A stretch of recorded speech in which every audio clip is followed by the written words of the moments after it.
Archer Space figure drama. This time we've ratted out one of the females as a likely Glencoe Models reissue. Can you spot it? Nope, I'm not talking about the blue one.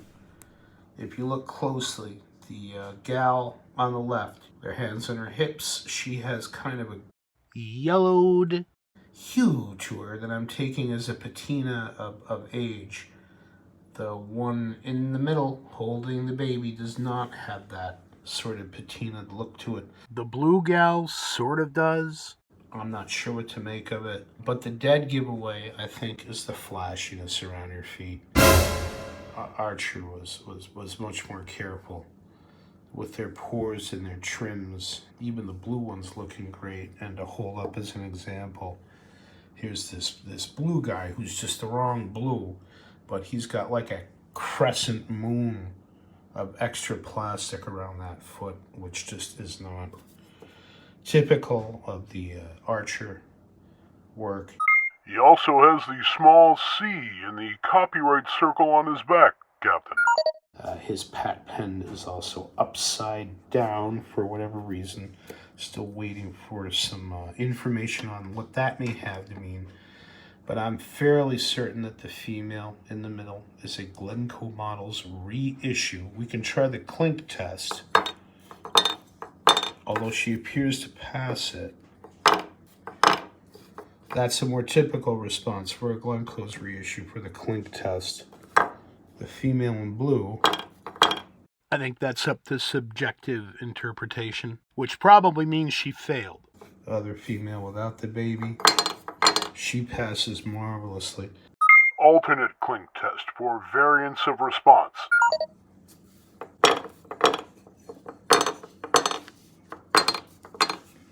Boom. Here's something else I just noticed.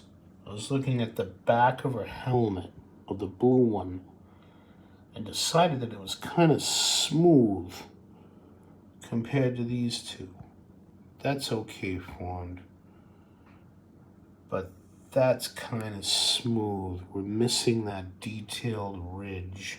And since the figure in the middle is different, the validity of the comparison is questionable. Just caught my eye. Does the blue one look patinaed a little bit? It's definitely got more of a luster to the plastic.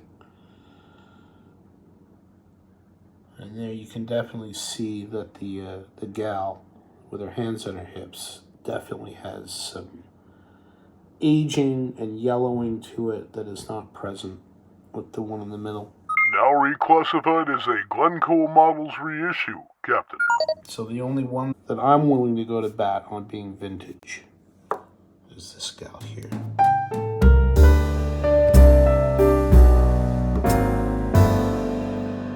I do know the blue is the wrong color for what Glencoe usually produced. Their females tended to be more of a teal.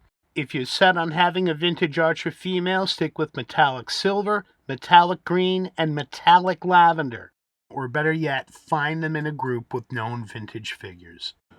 That's now an indicator to look for. Look for flashing around the feet and do your Clink tests. Over and out.